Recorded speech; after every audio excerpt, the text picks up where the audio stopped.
This information you are about to hear and perhaps view, these are not necessarily the thoughts or the ideas of Gary C.Clement or the Gary Clement Radio Show podcast.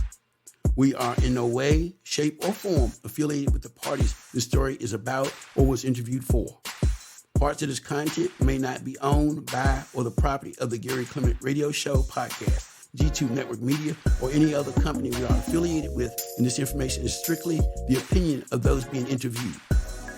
This content is for information purposes only, and although we may make reference to various news stories, we share our own independent beliefs about the content and provide our own opinions. Please enjoy the information.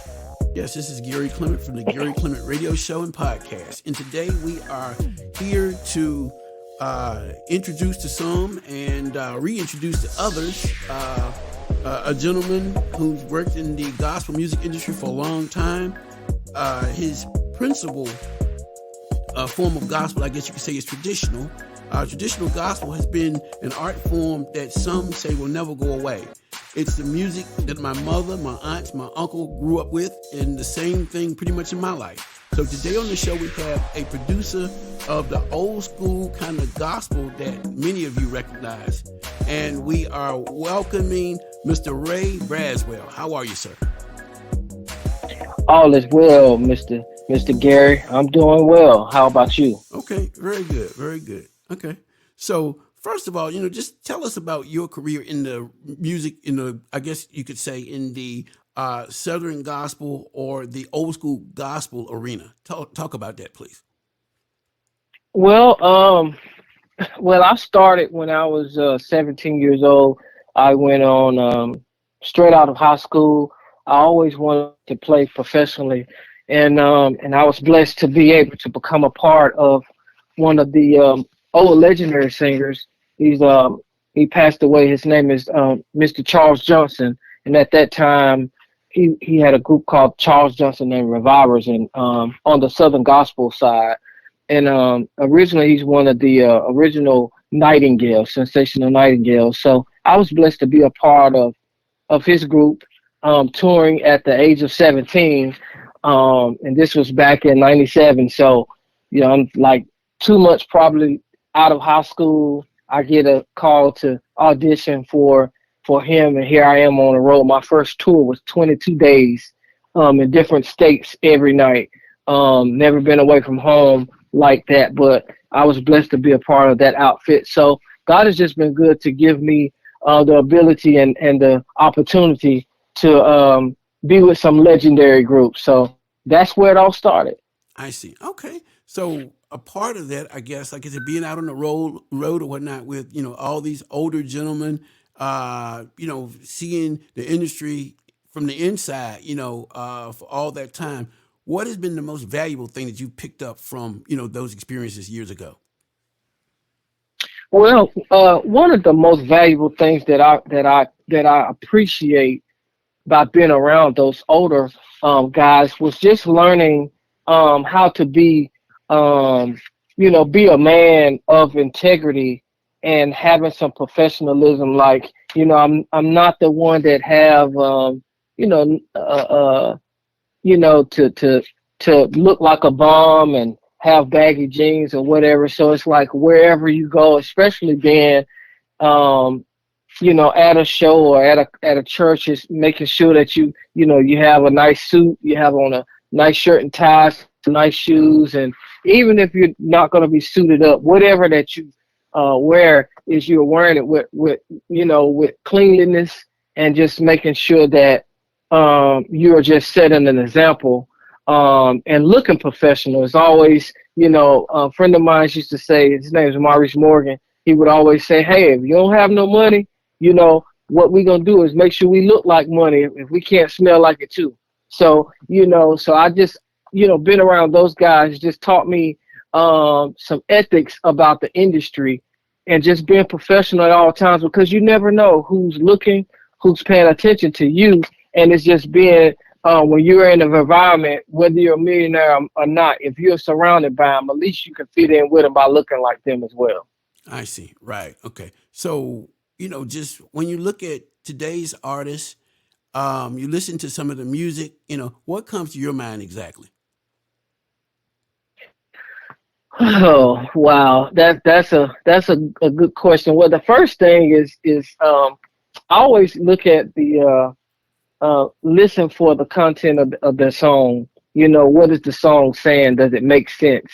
Now the culture of music, the younger generation, they are more into the musical part of it and really not having good lyrics. So now, you know, I'm just into what your song is saying. And I guess that has something to do with me getting older. Is, you know, it's always good to have good music, but it's definitely good to have something that's saying something, you know, and not just putting words together because they rhyme or, you know, or they fit. But it's one thing to make sure that what you're saying makes sense, and you know, as well as having good music. So I'm definitely in the, you know, in this season that I'm in, is making sure that whatever songs that I do or listen to, I'm listening at the lyric content of the, make sure what is your message? Is it making sense? Or, you know, and just really, you know, analyzing people's writing skills, because that's what matters, is taking a song, not just having a song that feels good, but it's something that can stick with you and just hit you right in the heart and stay with you for the rest of your life. I see. Okay. So when you listen to today's music, do you feel the same way about today's music, compared to how music used to be? Uh, I will say, I will say more no. You know, and all because most of songs now are like real musical songs. It's a lot of music versus great lyrics, and which is different. It's a different ball game now, because that's what, I guess that's what the young generation is targeting, is making sure that that music comes first before lyrics. So it's definitely a different era, and a difference in today's writing versus writing back then. Because back then it was just awesome music, but it was great lyric content. Something, whether it was R&B or gospel, those lyrics was just so amazing how they put it together, and it was just so it wasn't rocket scientist lyrics, but it was just what the song really needed. And it's like, wow, you know, it didn't take a lot of thought process to understand what the song is saying, because the lyrics are just so deep, but they're simple words, you know, Hmm. and the music just accompanies the lyrics. So, you know, but you know, again, there's a difference, and I wish today that artists would go and look at or listen to the older style of writing, because that's what makes it a hit and still relevant today. I see. Okay. And also with today's artists, like you said, some of them are, I guess you could say, really into the real gospel thing. A lot of their music or whatnot is more of this new contemporary style stuff, which is becoming more and more R&B, hip hopish every day. How do you feel about that? Uh, I'm cut a little different. You know, people can say I do, um, you know, quartet or whatever, in which I do, you know, I do some, you know, some R&B and Southern soul and so forth. But with me being and growing up in quartet, if I'm gonna do quartet, I'm gonna keep it true to the genre. You know, I'm not into overly making quartets sound contemporary, because then it's not quartet. That's contemporary, and I feel within my heart that if we stay true to the genre, it'll always be appreciated. Because one thing about us, um, you know, we try to do it that way to try to fit in with them, but it's always going to be the traditional and the church songs or the quartet songs that everybody will have to come to. Because what happens is, you know, even just in church, you know, after the praise and worship and the contemporary stuff is done with, you know, you'll hear something say, hey, let's take it to church.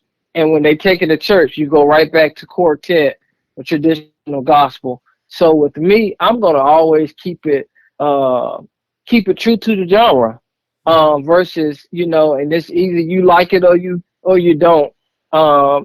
So in today's society, they try to do it, jazz it up and overly do it, just try to fit over there, which is okay, to each his own. But I'm just gonna keep it natural and keep it true to the genre. Just let it be what it is. I see. Okay, cool. So would you say that real old school quartet is still alive?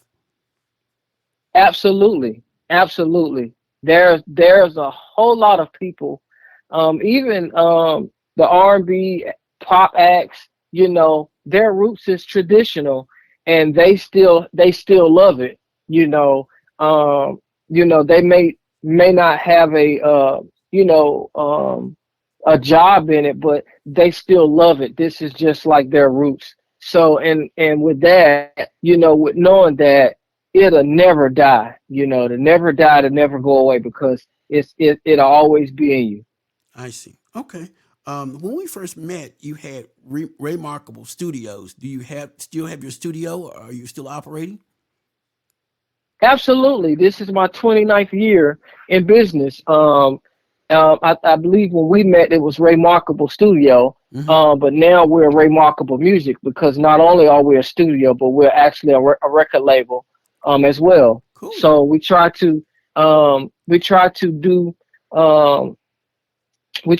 it all, be a one-stop shop, and actually, I'm a chip off the old block of Malaco Records from out of Jackson, Mississippi. So God has been good to my brand, and just been able to be consistent, and even to still be in the race and be in the industry doing what I love to do.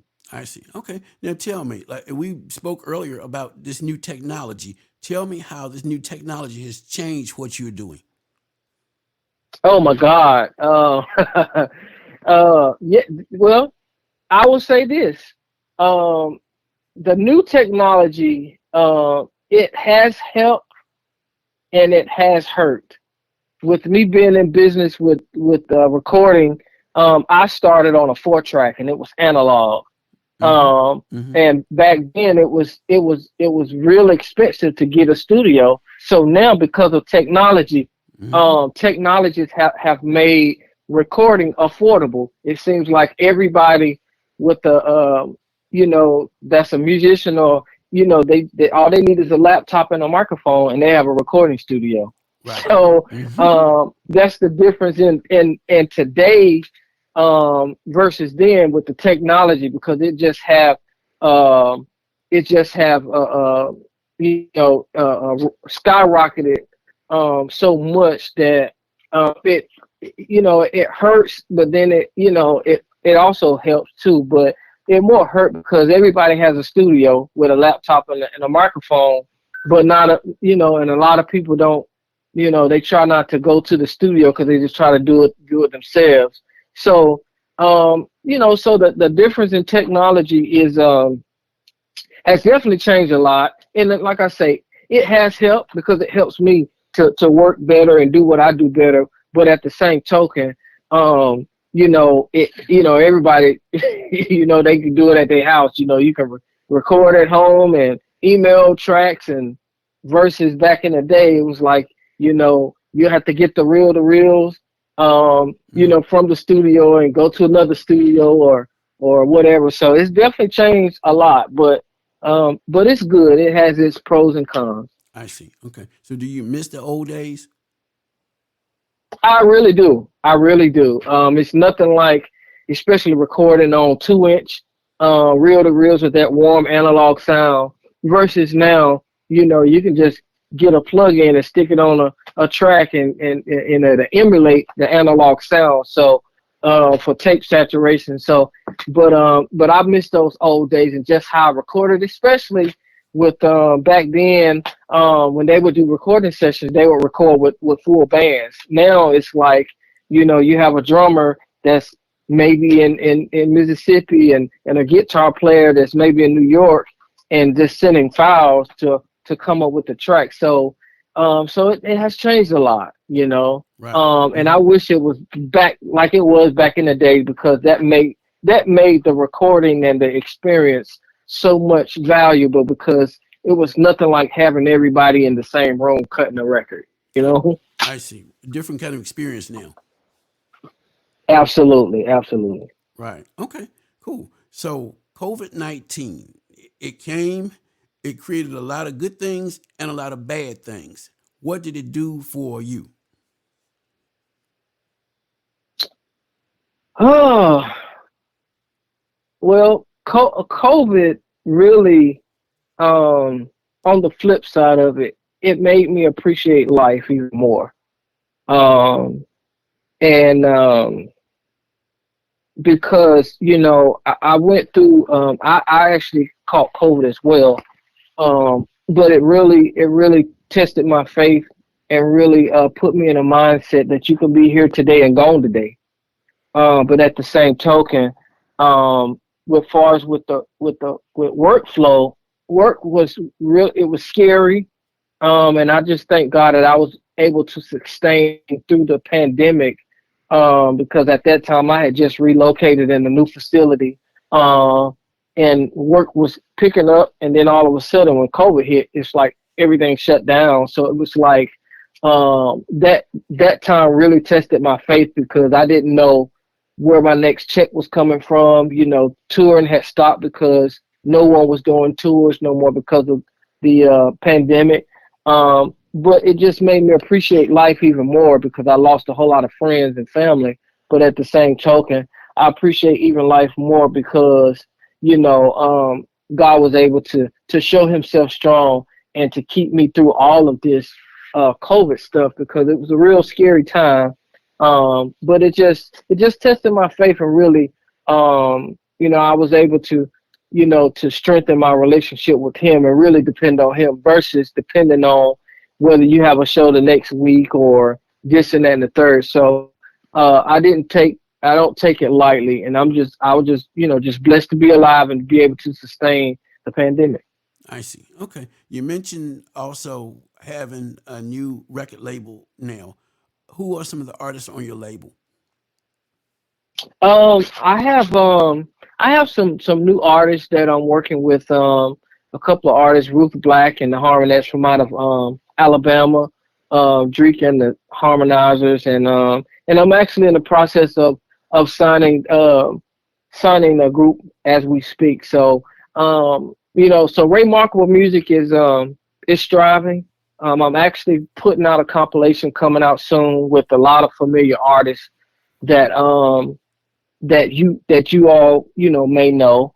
And it's just keeping quartet the genre alive. And I'm excited about this compilation that's going to be coming out on the Remarkable Music label. So that's what we have. We're just moving in silence, and but with excellence, because we don't just want to put out anything, but we want to put out some great records that will live a long time. I see. Okay. So advice for, young people who are basically, aspiring, I guess, to produce, to write their own material, to, record with others, and be a part of the industry the way it is now. What's your advice to them? One advice that I can give, the listening audience that's trying to do it, is that at one point I would find myself complaining about people embracing, my music, or artists or whatever. But my mindset is that, is to not complain about what's not, just stay the course. And if you want to be a millionaire, surround yourself with millionaires. That don't mean you have to try to talk like a millionaire, because that's something that you can't do, and you're trying to be that. But just surround yourself around millionaires, and just learn from them, to see how they think, to see how they operate, because one day the table's going to turn, and when it's your season, you will be able to be one of those millionaires. So just stay focused, stick to the assignment no matter what. There are going to be some bumps in the roads, but that's to be expected because those bumps in the road is only going to make us stronger and to help us navigate through hard times. But that's what's going to make us sustain, for what we're trying to do. So my suggestion and advice is to just stay the course and just stick to the assignment no matter what. If this is what you want to do, keep your mind focused on it because it will come to pass and it will happen. I see. Okay. So please give us your contact information for anyone that wants to contact you. I can be reached on social media, Ray Markable Music, Ray Braswell Jr. My website is www.raymarkablemusic.net. You can catch me on there. You can catch me on Facebook, Ray Braswell Jr. You can catch me on Instagram. And that's pretty much it. So I can be found either way, whatever works. I can be reached and I'll be glad to talk or chat with whoever in any way I can help. We're all here. We're ready to roll. We really do appreciate our guests who participated in this episode, and we hope you learned something that will bless your day and your life. For all who are interested in learning more about the Gary Clement Radio Show podcast, please visit www.amazon.com and order my book, The Gary Clement Radio Show, When Strong Afro-American Men and Women Stand Up.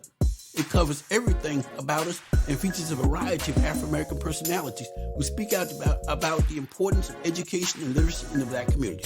Well, we thank you for tuning into our podcast. Please send us your email address so we can contact you when we have new releases and new episodes and new projects as well. You can reach us at gccpresents@yahoo.com. And also, if you're interested in submitting any materials or want to get in touch with us, please do so by simply sending an email to gccpresents@yahoo.com. That's G as in Gary, C as in Charlie, C as in Charlie, presents@yahoo.com. So until next time, do take care. And this is a G2 Network Media production.